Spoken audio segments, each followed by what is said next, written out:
Extremist GOP Representative Marjorie Taylor Greene, Georgia, wondered in a weekend interview why people are picking on homicidal white supremacists.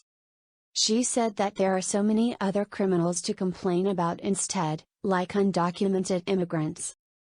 She also said people should be talking about the Asian man who killed a member of a California church last week, and the black man who drove his car into Wisconsin shoppers last year.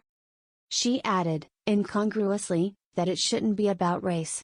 Greene made the comments as she attacked Rep. Gerald Nadler, DNY, for railing last week in the House against the avowed white supremacist suspected in the mass shooting at a Buffalo, New York, supermarket targeting black people that killed 10. Why is there a target on white supremacists? Greene asked in an interview from her car, below, with the right-wing outlet Real America's Voice. White supremacy shouldn't be the main target, the lawmaker argued. We should be more concerned about the illegal invasion at the border, the crime happening every single day on our streets, especially in cities like Chicago. We should go after criminals that break the law and not pursue people based on their skin color. But race clearly is critically important in hate crimes. The FBI reported last year that the number of hate crimes in the U.S. in 2020 was the highest in 2 decades, triggered by a surge in assaults largely by white men on Black and Asian Americans, Hispanics, and Jews. There were 51 hate crime murders in America in 2019, the highest at that time since the FBI began tracking the toll in the 1990s. Most victims were blacks, Hispanics, and Jews. Preventing racial hate crimes means tackling white supremacist ideology, said a position paper posted last week by the Brookings Institution.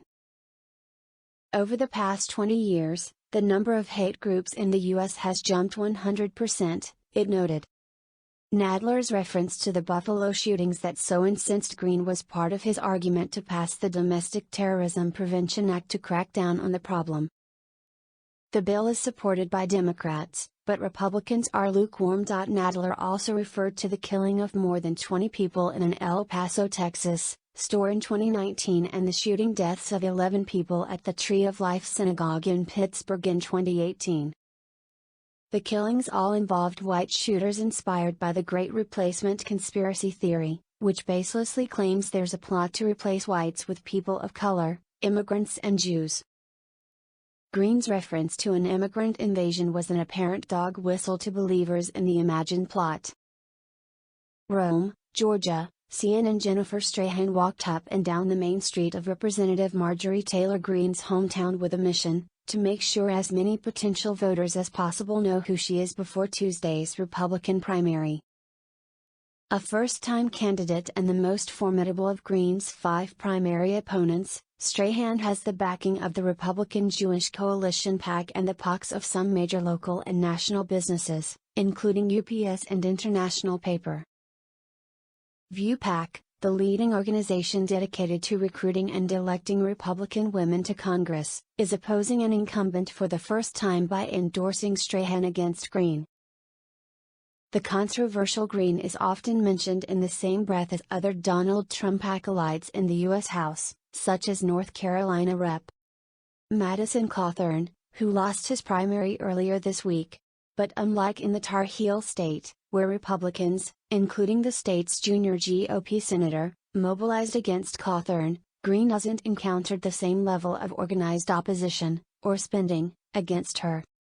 ViewPAC's independent expenditure arm has been mostly alone in making small investments in mail and digital advertising. Some Republicans in Congress have been helpful to Strahan behind the scenes, but few will go public. And even many of the GOP voters whom CNN met in the 14th Congressional District who had qualms about Greene, "I like her politics but not her demeanor" was a frequent refrain, hadn't heard of the Republicans running against her for this Northwest Georgia seat. As long as Terry's a Republican in that spot, I'm okay, said Lori Hyken, a 54-year-old self-described MAGA supporter who does not believe President Joe Biden won the 2020 election but also thinks the QAnon conspiracy theory, and Greene's promotion of it, goes too far. Greene moved to Rome last cycle to run for the 14th district when it became open, abandoning an earlier bid for a suburban Atlanta seat. Her district, which she won with 75% of the vote in 2020 after the Democrat dropped out, remains overwhelmingly Republican, albeit slightly less so after redistricting, so it's unclear how that will affect the primary electorate.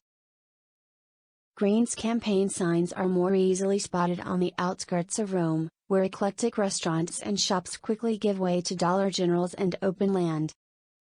But even in this bustling downtown, her influence could be felt. One business owner, who had trepidatiously put a Strahan sign in her shop window, said Strahan would be more effective in Washington but requested anonymity out of fear of retaliation, specifically the fear of receiving a threatening voicemail from the Congresswoman. "My stomach is churning just talking to you," the shop owner said. Greene's campaign did not respond to requests for an interview. "Joe Biden is our president." The owner of a healthcare consulting company, Strahan often introduces herself to voters as the mom of a son, 2 dogs and a tortoise. At a recent tele-town hall, she told participants the district needs someone who's not a social media celebrity, a not-so-subtle jab at the Congresswoman. Strahan's most dedicated supporters crave that contrast.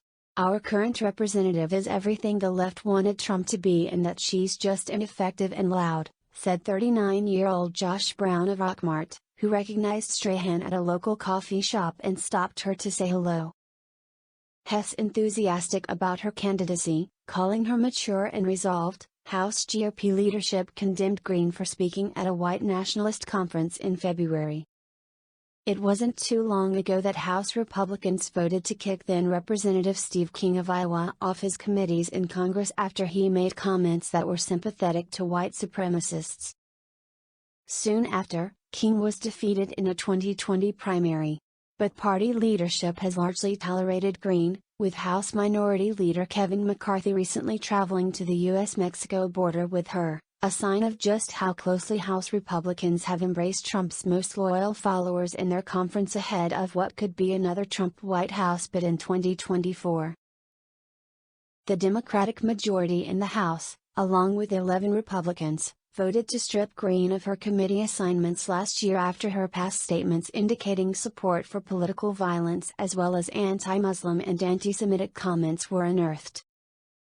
While Strahan says she disagrees with that decision to punish Greene, she's used the outcome to try to paint the Congresswoman as an ineffective legislator. It's a position that underscores the difficult balancing act she's trying to strike between not alienating Republicans who may have voted for Greene last cycle and dislike decisions coming from Washington, while still calling for new representation in the district. As for House Republican leadership, Strahan said she's not surprised they haven't gotten involved in her race against the incumbent, despite the fact that McCarthy is backing a primary challenger to another sitting incumbent, Rep. Liz Cheney, in Wyoming. CNN has reached out to McCarthy's political team. For the leadership of UPAC, taking Greene on is about more than just the 14th district, it's also about the reputation of other Republican women in the House. "It's unfortunate that in 2020, we elected some really tremendous Republican women and the only one people talk about is the only one who has no business being in Congress," the group's executive director, Julie Conway, told CNN.